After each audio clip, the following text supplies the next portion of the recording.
Have you ever felt like your dizziness or vertigo started after gardening? What if I told you that I hear that a lot? And so I wrote a blog article on this exact topic.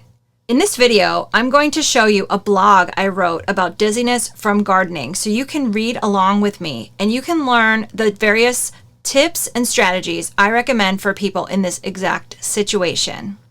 Hi, I'm Dr. Kim Bell. I'm a licensed physical therapist and the Vertigo Detective. This channel exists to offer information, education, and hope to people who are suffering with dizziness or vertigo.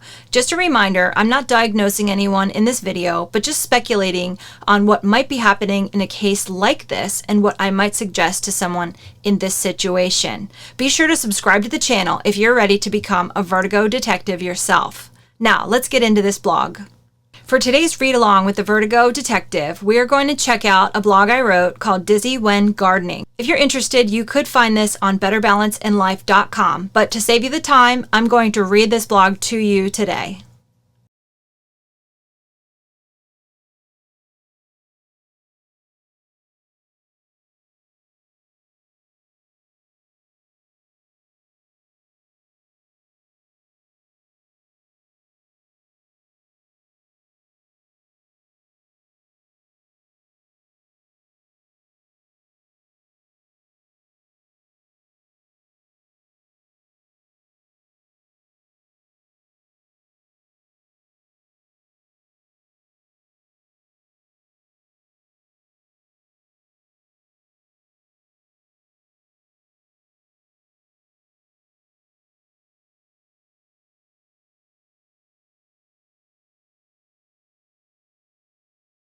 If you're having dizziness bending forward doing one of these activities, I would suggest for you to notify your primary care doctor and also seek out a consultation with a vestibular healthcare provider, that is someone to evaluate your inner ear.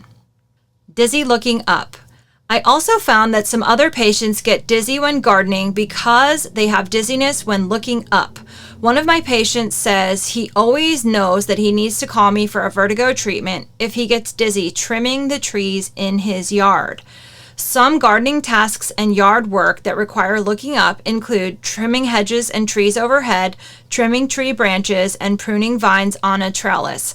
If you're getting dizzy looking up, the most common two causes I see for that are inner ear problems that would be potentially resolved by consulting with a vestibular healthcare provider, such as BPPV is a common cause of dizziness looking up. The other one could be a problem with the neck, so cervical related dizziness. So people that are having dizziness looking up, the first two things I think of are either BPPV or some kind of inner ear issue or something going on with their neck. Another aspect of gardening that can cause dizziness or vertigo is leaning forward with one ear down. I had another new patient tell me her story about it getting extremely dizzy when gardening. She told me that she had a terrible vertigo spin and almost fell while working in her yard. She was reaching underneath her patio table to clean off the spider webs. This activity caused her to lean forward with one ear turned down to the ground so that she could see the underside of the table. Can you picture that? So she's leaning forward and looking underneath a table to clean the spider webs. And in doing so, one of her ears is closer to the ground than the other. And that caused a terrible spin. Gardening tasks and yard work that require leaning forward with one ear down include cleaning spider webs off the underside of your table and in some cases clipping roses. Typically, if you get dizzy with one of your ears down, that's going to be an inner ear issue, like a BPPV. Of course, I always recommend consulting with your primary care provider, but most likely to advocate for yourself, you want to ask for a referral to a vestibular healthcare provider to get your inner ear evaluated. That's the last thing I talk about here. Seek help from a vestibular physical therapist if you get dizzy when gardening. In this blog, I've shared examples of gardening tasks that may cause dizziness. If you feel dizzy, get a vertigo spin, or lose your balance while gardening, it's time for an intervention.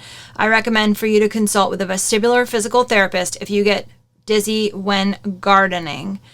A couple other key tips and points to remember are that you can easily get dehydrated when you're gardening. So you want to make sure to drink plenty of water and replenish electrolytes. And if the sun is really strong, I would highly recommend covering your skin, wearing a hat to avoid sunburn or heat stroke.